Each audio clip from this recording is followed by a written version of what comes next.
Fabrice Laloué, je suis professeur des universités à la Faculté des Sciences à Limoges. Je suis également directeur de l'unité INSERM U1308 Capture et je suis actuellement le porteur de la chaire intitulée Biomarqueurs de récidive dans le cancer bronchique au stade précoce.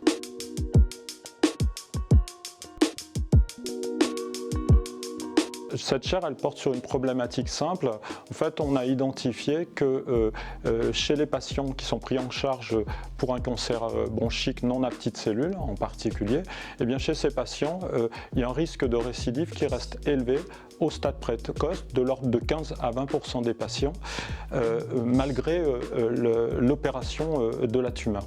Donc aujourd'hui, on ne peut pas éventuellement prédire ce risque de récidive puisqu'on ne possède pas de biomarqueurs spécifiques du risque de récidive.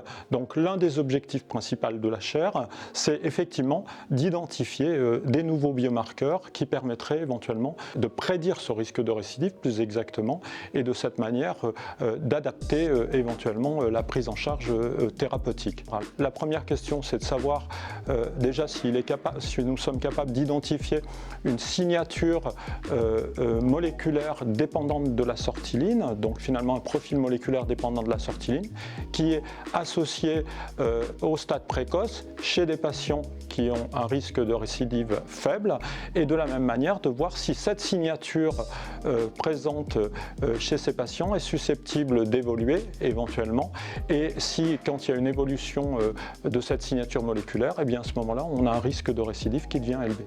Et puis on veut également regarder si la différence qu'on a pu observer entre les hommes et les femmes permet d'expliquer notamment le fait qu'aujourd'hui on voit une augmentation du nombre de cas de cancer bronchique, notamment chez les femmes par rapport aux hommes. Je continue la codirection avec François Vincent. François Vincent, c'est le chef de service des pathologies respiratoires aujourd'hui, donc ça se fait avec lui.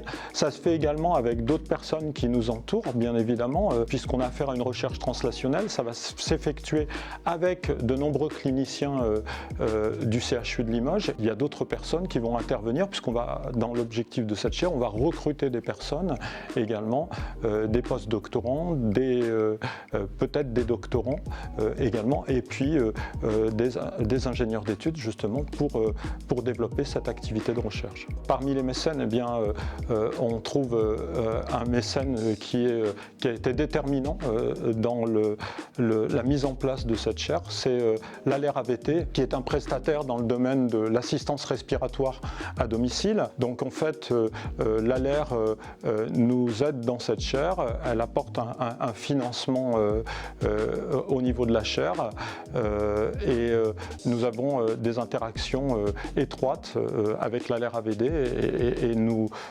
communiquons auprès du partenaire, bien sûr. Donc chaque don est précieux, n'hésitez pas à faire un don à la Fondation partenariale de l'Université de Limoges.